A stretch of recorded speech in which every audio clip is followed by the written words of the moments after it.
Okay, welcome back for another video. So I just wanted to do a quick video on the representation agreement that you sign with the realtor or real estate agent when you find one that you like and that you begin to work with. Because there are several things in this agreement that I think you should pay attention to.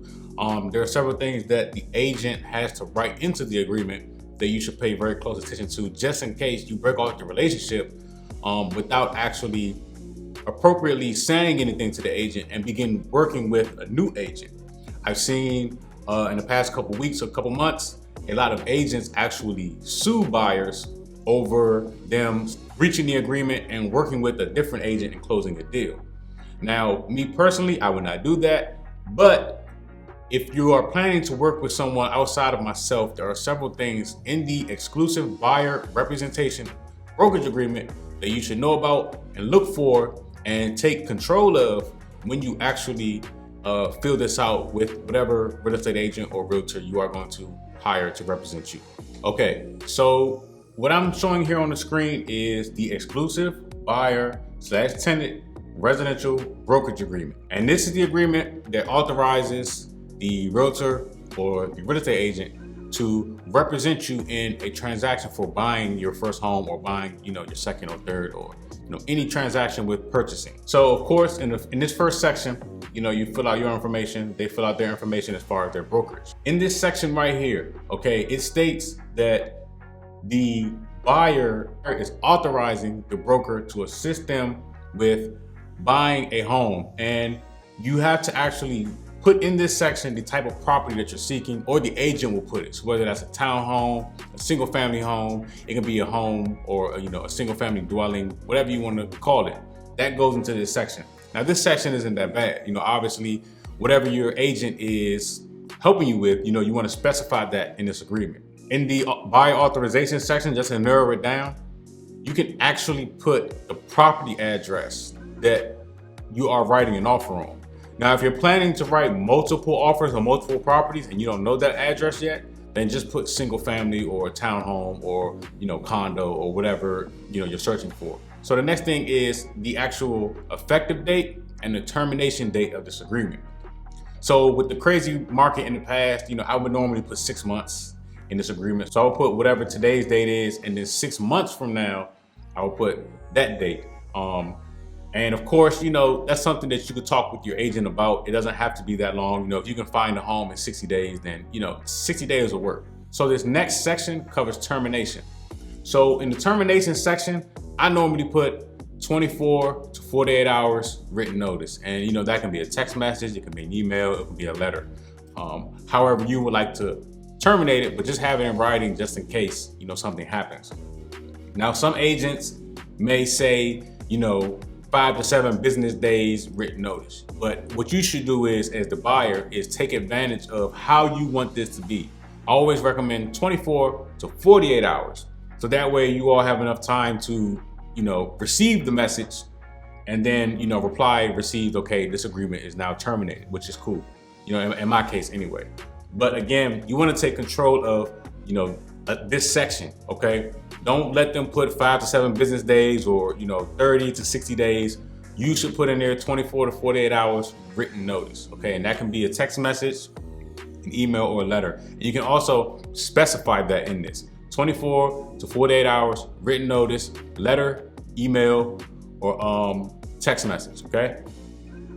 So the next section is what I really want you to pay attention to. And this is the section that has been getting a lot of buyers, ending up in court. Now, again, I would never sue anybody, but some agents do, because they feel as though, if I showed you all these homes and you didn't buy any, and then you turn around to a different realtor, while we still had this agreement in effect, and you bought a house, then they feel wronged or they feel that they are owed something. So I want to read this section under broker's compensation. And the broker is who your agent is signed under. So technically the commission goes to the broker and the broker pays the agent. In the event of a sale or lease, the compensation to be paid by buyer to broker shall be. So in this section, I normally put per MLS. And what that means is per whatever the seller is paying in reference to the transaction that you, the buyer, ends up closing with me. Some agents may put 2.5%, which is the average commission rate for the sale of a home. The issue is the way that it's worded, okay? So it's worded, compensation to be paid by buyer to broker, okay? And in most cases, 99.9% of the time, the commission comes from the seller, okay? So that's the reason why I put per MLS listing or per MLS. So just this paragraph can, wind you in trouble just in case something were to happen. Now let me explain more. The next section, the compensation shall be deemed to have been earned by broker and shall be due and payable to broker if, number one, during the term of this agreement or any extension thereof, buyer or any person or entity acting on buyer's behalf executes a written agreement to purchase or lease any property through the efforts of anyone, including buyer, in which event buyer within 72 hours thereof shall furnish broker a copy of such agreement, or if during the period of blank days following the expiration or termination of this agreement, buyer executes a lease or written agreement to purchase any property that buyer inspected, made inquiry about, or negotiated to purchase or lease during the term of this agreement or any extension thereof, in which event buyer within 72 hours thereof shall purchase broker a copy of such agreement. Now, what you have to pay attention to in this blank section, where it says, if during the period of blank days, this is where a lot of agents will get you caught up. They will put 180 days or, a crazy amount of time. Now me, I normally will put like 15 days. And just to translate this paragraph, it pretty much says, if I show you a property and then later on you went and got with another agent and had the agent write an offer on that same property, or if you went behind the agent's back and went directly to the owner or the other agent and negotiated for that property and bought that property, then technically you owe, as the buyer, that agent a commission. So what you have to pay attention to is the number of days, okay? Normally I put 15 to 30 days in this section. Some people, I've seen people put 180, I've seen people, do a year, but this is something that you should know about because again, these agents that like to sue people can actually use this agreement to come back and sue the buyer. Now, the next section says, which can also be used, buyer defaults or voluntarily agrees to terminate sale or lease, or buyer breaches this agreement.